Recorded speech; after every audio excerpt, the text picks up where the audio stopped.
What's going on, guys? Today I want to show you all the different ways you can use masking in Zbrush to speed up your workflow.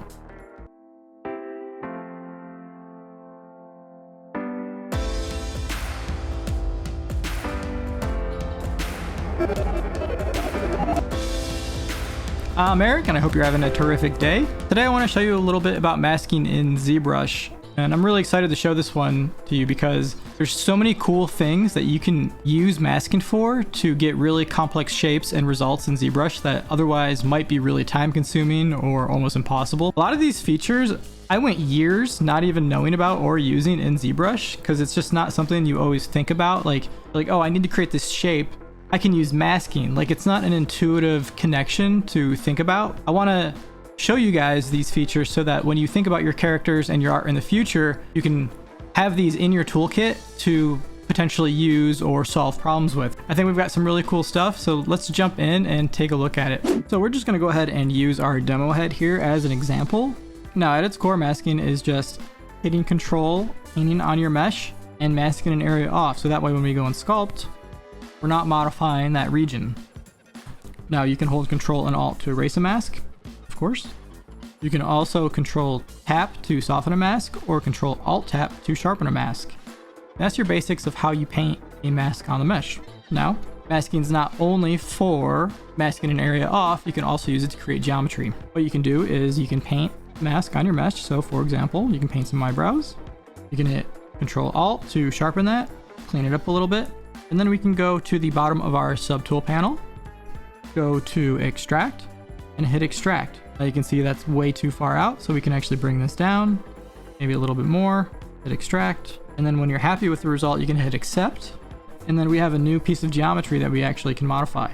From there, you can Z-remesh that or do whatever you want, and you have eyebrows. Now, there's a few other ways to create masks. You can go over to your stroke panel while holding Control, and you can choose the lasso, for example, so you could lasso an area off. And then you can hold Alt to erase an area. You can also do the drag rectangle, so you can drag an area, and then you can hold spacebar to move this around. So you can, drag, hold space, find an area that you want to mask off, that sort of thing. Now you can also use the mask to create polygroups. So for example, our mesh is one solid polygroup right now. You can go ahead and let's say we mask an area off. So we'll just go ahead and mask this area. And then you can go to your polygroup menu as soon as we find it. Polygroups, there we go. And you can do group masked. Now when we do that and hit Control F, clear our mask, we have this area right here. And so we can select that and isolate it. And we have a polygroup. Very, very useful. Now let's go ahead and actually look at the masking menu. So in your tool palette, if you go down, there's a category called masking. You can expand that. We're going to do a full run through of all of the features and see what they do. Let's go back and go to dots now. First, we're just going to paint a mask. And you can see when we paint a mask, the view mask becomes highlighted, so you can enable or disable this. So for example, you could paint your mask, disable this, and then paint, and you can see the mask is still there, we just don't see it. So if you just want a better visualization of your mesh while having an area masked, you can just toggle that on and off. You can invert your mask. So a lot of these you can just do through hotkeys, right? So you can just Control Tap to invert, that sort of thing. You can Control Drag to clear, but you also have them in the menu, so you can hit inverse it, you can clear it, you can do a mask all. You can blur your mask, which is what we looked at earlier, or you can sharpen your mask. You can also grow it, which can be useful. So you could grow and then sharpen, or you could shrink. So you could shrink and then sharpen. There's also boost mask. So if we blur our mask and then boost it, you can kind of see we get a different result to how that mask sharpens. It's not just like sharpening immediately around it. You can also dilute the mask. Kind of interesting. Kind of just like different ways to soften or sharpen it that are a little different than the normal blur or sharpen. We can do what's called mask changed points. And what this does is it'll mask your previous stroke. So if you do a stroke and then hit mask change points, you'll see that it'll actually select that area. Now we do have a little circle up there. and you can open or close the circle. So let's see if we see a difference if we hit that. You can see with that circle open, it creates a very sharp mask, and with that circle closed, it creates a very soft mask. So depending on what you need, you can hit that little circle. I've actually been thinking about doing a whole video on these circles because they show up everywhere in ZBrush with no explanation of what they do. And I'd like to try to find as many as we can and see what they actually do. Moving on, we have flip by posable symmetry. So if you had a posed mesh, presumably you could mirror that mask over to a posed symmetrical area of the mesh. So your topology on both sides would have to be identical, and then once it's posed, it should be able to calculate where that mask should go based on the topology. Let's see if we can demonstrate that very quickly. So what we'll do is we'll just mask our head and we will blur that mask. A good trick too sometimes to get a more evenly blurred mask is you can blur on one side, invert, blur on the other side, and then invert again. And sometimes you'll get a smoother gradient on your mask than just blurring it on one side. I tend to do that a lot, and it just gives you a softer result. We'll turn off symmetry, and then we'll turn on the transpose selected subtool. So when we turn this on, we can actually Control Shift click what we want to move. We're just going to rotate this quickly. It's not going to be perfect. So now our head is off axis. So let's see if we paint a mask on this side. So we'll just paint a mask, and then hit mask or flip by posable symmetry. You can see it actually was able to keep the symmetry of the head there. We also can do mirror by posable symmetry, so it'll keep it on both sides. And that's pretty cool. Your topology does need to be identical on both sides, I think. I think if your topology was off, you might have issues, but you can always play around with that. Next up, we have Create Alpha. Now, if your mesh does not have UVs, this option is going to be grayed out. So if you just need quick UVs in ZBrush, you can always go to Z plugin and use the UV master. And you can just hit unwrap. If your mesh is very dense, you might want to build a lower resolution version of it first, with Z remesher, and then reproject your details. Then unwrap on the lowest subdiv level, so that way it's a little quicker. But I just went ahead and hit unwrap. It took like a minute to create a version of it. If we go ahead and paint a mask on this mesh and then hit create alpha, you can see it created a alpha that we can use later and apply based on our UVs. So it's UV dependent. Next, we have mask by feature. We can hold control and look at what this does. So we can either mask by a border edge, a polygroup border, or a creased edge. Now, let's see if we go back and just like earlier, we're going to go to polygroups and we're going to do a group by mask. Now we know we have two polygroups. I'm going to turn off our wireframe and reopen masking. So if we do mask by feature, you can see it went ahead and did a mask around that polygroup. And so you can control this. So you can do either borders. For example, down here, you can see that since this is a border, it actually applied a mask there. Groups, polygroups, or creases. This mesh doesn't have any creases, but if you went to your subtool menu and if you went to your geometry menu and went to crease and you applied a crease to your edge, it would actually try to mask that creased edge. And of course, you can toggle which one of these you want on or off. So if you just want the polygroup borders, you can turn these two off and just keep groups. Next, we have mask by draft. I've never really used this, but I believe it uses the camera direction to create a mask. If we hit mask by draft, after doing a little bit more research, it seems that ZBrush intends mask by draft to be used to be able to generate negative molds for prototyping, which is kind of interesting. That's a bit out of my expertise. I don't know a whole lot about using this feature for 3D printing or prototyping, but I'm sure you could find more information on that. Also, I found a fantastic video by Pablo Muñoz Gómez on how to use mask by draft to creatively mask your model in conjunction with using things like cloth simulation or other alpha features. So he has a video where he has a creature and he uses the mask by draft to mask areas that he doesn't want to simulate, and he gets a really cool wrinkle effect. So I'll put a link to his video down in the comments below if you want to learn more about how he uses mask by draft. And overall, pretty interesting stuff. Let's move on. Next, we have go to Unmasked Center. So if you have your gizmo and you hit this, it'll actually go to the center of the unmasked area. So for example, if we were to mask this area, bring up our gizmo and hit go to Unmasked Center, it'll find the center of your unmasked area. actually really useful, especially for like our example earlier where we were masking the neck, for example, and you hit go to Unmasked Center, you know, it's going to kind of find the center there, and it's pretty cool. Now to the fun stuff. We've got a whole bunch of different menus here, so we're going to go through all of these menus and take a look at what they do. So let's take a look. First up, we've got Mask Adjust. Pretty ambiguous at first glance, so let's try painting a mask. We're going to go back to dots, paint a mask, hit apply. You can see it's going to use these settings to create a result. So if we turn this blur way up and hit apply, it's going to blur it more. So basically a way to modify your mask. You also have an entire mask curve profile. Why don't we go ahead and cause some trouble with this and see what kind of results we get. So we'll paint a mask. Let's try just doing a basic 0 to 1 and hit apply. Kind of blurred it out. What if we do something like this? Hit apply. Nothing too crazy. So let's try doing a valley. Now this is where it gets interesting. You can see it actually kind of created a circle. So you can get different masking results based on this. So instead of sitting here and trying to paint a circle mask, you could actually just quickly do that.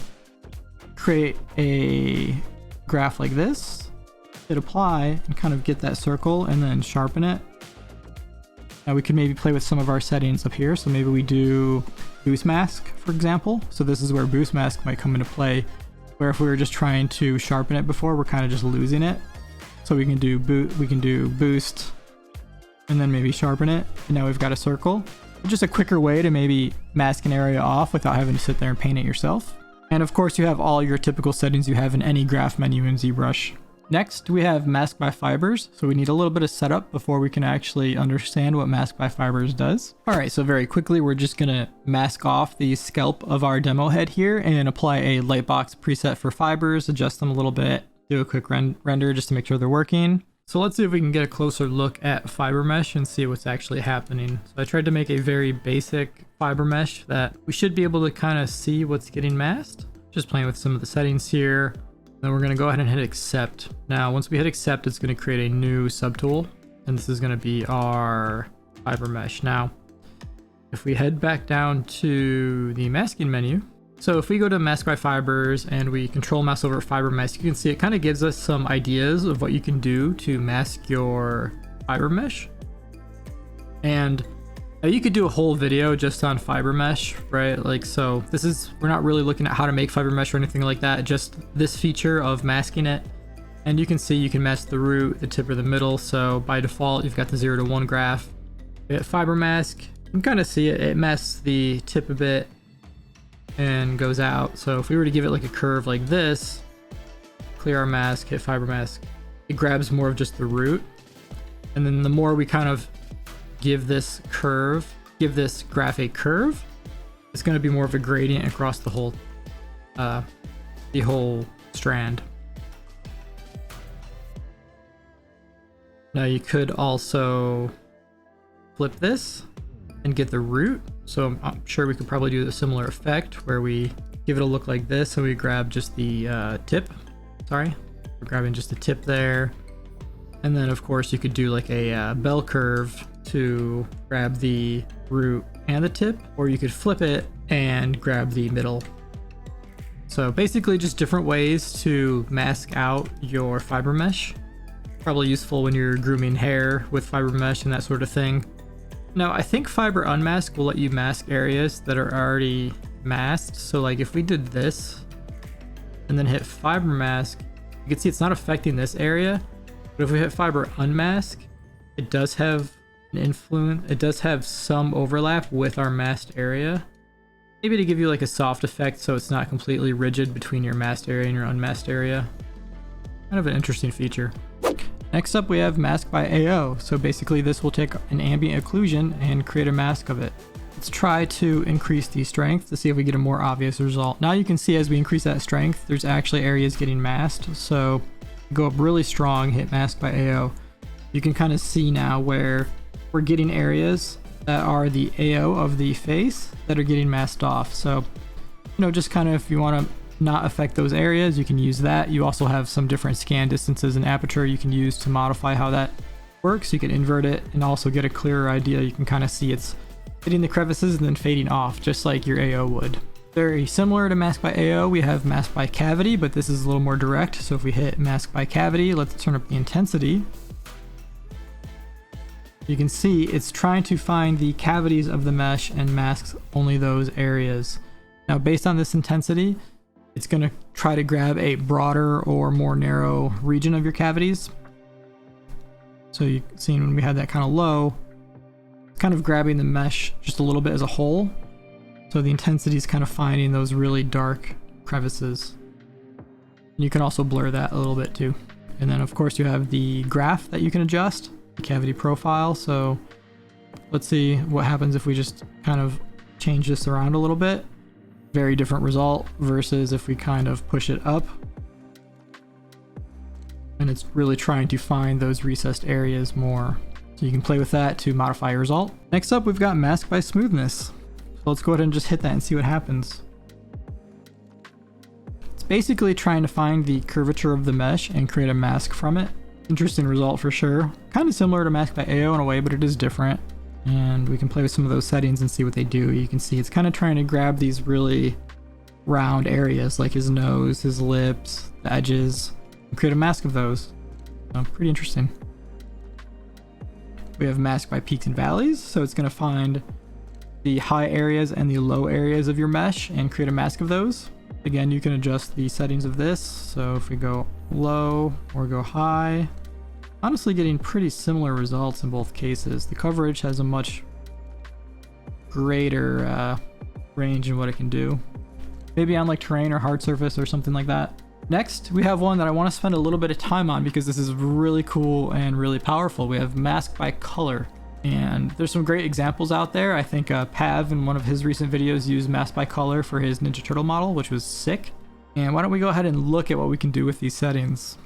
Now what we're going to do is we're going to go to our standard brush, turn off Z-Add, we're going to turn on RGB, and let's go ahead and fill this. So we're just going to fill this model with white, fill object. Now we can go ahead and paint. So let's do some painting. Just paint a mask around his eyes. And we can do Mask by Polypaint. Now when you hit Mask by Polypaint, you'll see this brings up a whole menu. And it's pretty cool because you've got all these different categories that you can use if you have a lot of different colors. And you've got some options up here, but you can basically, let's zoom in a little bit and move. We can click and hold and drag out and choose an area. So we can choose our red, for example.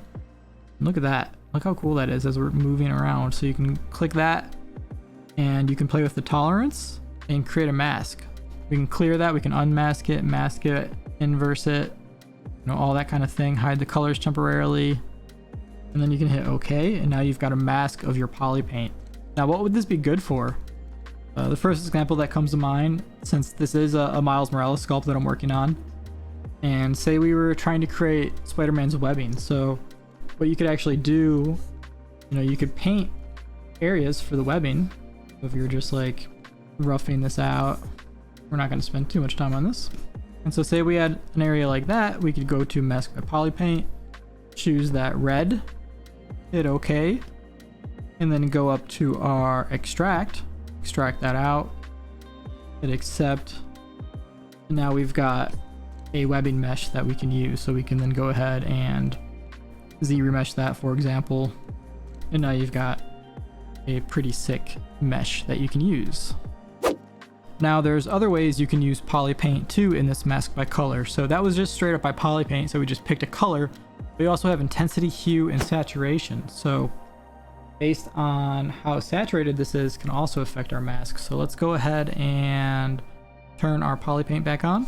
Now if we hit Mask by Intensity, let's see what happens. Pretty binary. So why don't we go ahead and try this. So we'll do kind of like a fade off and then Mask by Intensity. You can see it's kind of creating a mask based on the gradient fall off of our stroke there. So a less intense mask where the red is softer, a more intense mask where the red is harder. We also have Mask by Hue. So let's see if we go and choose some different colors. Just put some dots around. Hit Mask by Hue. You can see pretty much any area where there's color, it's going to try to mask. Next, we have mask by saturation. And this is similar to intensity, but instead it's saturation. So if we have a really strong red, and then we kind of create a softer red, and then a very soft red, and then hit mask by saturation. Let's just turn off our Polypaint so we can see it a little bit better. You can see it's kind of creating masks based on that saturation. So this one's darker, lighter, and softer. Next, we have mask by alpha. This one kind of stumped me at first, but once I seen the next setting under this apply, I kind of had an idea of how to use it. So let's talk through it a little bit. We're going to go ahead and clean out all our Polypaint just so we have a clear region that we can work on. And so let's grab a alpha. We're going to go ahead and just grab this alpha here, and we're going to set it to drag just so it's a little easier to work with. We're just going to drag a mask out. So we're just going to drag these out a bunch. We've got a really weird mask on our face here. And if you hit mask by alpha, you see it's kind of weird. You're just like, what did we do? Like, I don't understand. And you can see like there's like some semblance of our mask alpha. You can see those lines, but it doesn't really provide us with any value. And so we're going to undo that. What I realized is that it's actually trying to apply this entire alpha to the model. And knowing that means that it's UV based. So if we go to apply, and what we see here is that mask alpha will actually create a alpha map of the mask we have painted on our model. And so knowing that, we know that it's based on UVs. And since we created UVs earlier, what we can actually do, so for example, if we choose a solid alpha like this square and then hit mask alpha, you'll see up top there, it actually created a alpha based on the UVs of the mask we have currently. So now if we clear this, so we clear our mask, we have this texture chosen up here. We have the texture that we just created from our mask. Now go back to mask by alpha and hit mask by alpha. It's actually applying that to the model. So that's pretty cool if you want to store a mask or something to use later. Keep in mind the resolution of your source alpha does matter. So with the 256, you can see that we apply it and it's very grainy, and we have a version that's 512 and it's a little sharper. So that does make a difference. So another way that I want to show you how you can apply masks before we move on is called the Transpose Smartmask. This is a pretty specialized tool, but it does have some use cases, and you can access it through your brush palette. You go up there and you can see we have these transpose brushes. We have the Transpose Smartmask. You can see it added up there. And now you can use this with either the Gizmo or the classic transpose tool. So I think it's a little easier to use with the classic transpose tool, and I'll show you why. So if we go to our model, hold control and drag, we start to drag out a mask. And what this mask is doing is looking for similar curvature to mask with. And you can see that if we drag out, let's say like right here, you'll see it's kind of sticking to his neck along this curvature, and it tries to mask that area. Now with the gizmo, it's a little weird because you have to put your gizmo in position first. So if you go ahead and turn your gizmo off, we'll get the classic transpose line. Now you can just control click drag anywhere and it'll just pull it out. So we can just control click drag and grab that surface. You know, you can see another example here. It'll kind of stick to the curvature of that jaw. So it's trying to find curvature and planes, I think normal direction to mask to. And so you can also control click drag out an area and then control click drag out another area and then hold shift and you can add to the mask. So you can also control click drag shift and alt. So I'm holding control shift and alt to erase from the current mask. It's pretty powerful, and it's, you know, it's kind of planar based. So if we go to like a cube, this might be an easier example, and we go back, select our Transpose Smartmask again and drag out, you can see that it's kind of grabbing just that side. And then you could like control W and make a poly group from that or something, you know, so we can same thing, right? Kind of grabbing those surfaces. Pretty cool. Now the other thing you can use this for is stencils. Now we have like spotlight projection and other methods that have mostly replaced this, but I'll just show it to you just so you know. So we can choose our Transpose Smartmask and then choose an alpha. So we'll just choose a star, and you can drag out that star. Let's turn symmetry off. Drag out that star. You can see that. And then you can also hold space to move this around. And then you can plop that star somewhere. It does project all the way through. It looks like we messed up our head. But yeah, it's a way to get an alpha on your mesh if you need to. Alright guys, so I think that's going to wrap it up for today. We took a look at all the different features and all the settings with masking, and I hope I gave you a better idea of how you can use certain features, especially the mask by color. Using Polypaint in conjunction with mask to create geometry is super cool and is kind of non-destructive because you always can go back and adjust the Polypaint, re-extract the mask, and get some really cool results. And obviously just if you need any specific masking, so you know, if you're working on skin detail or something and you need to mask the AO or the cavities and just kind of focus on a certain area or soften a certain area, being able to have the options to mask where you need to mask without having to tediously paint those areas is super useful. The mask by color is my favorite by far, but all the features are pretty cool, and now that you know that those exist and how to use them when you go and create your characters or your assets, when you're trying to think about how to make something or make a shape, you have a new toolkit that you can use that might help speed it up or make it easier for you. So again, I hope it was helpful. As always, if you like this kind of content, please consider subscribing and hitting the thumbs up button. I really appreciate it. And if you have topics that you would like me to go over in Zbrush or Substance Painter or 3D in general, leave a comment below and maybe I'll make a video on it. And don't stop creating. I'll see you next time. Take care.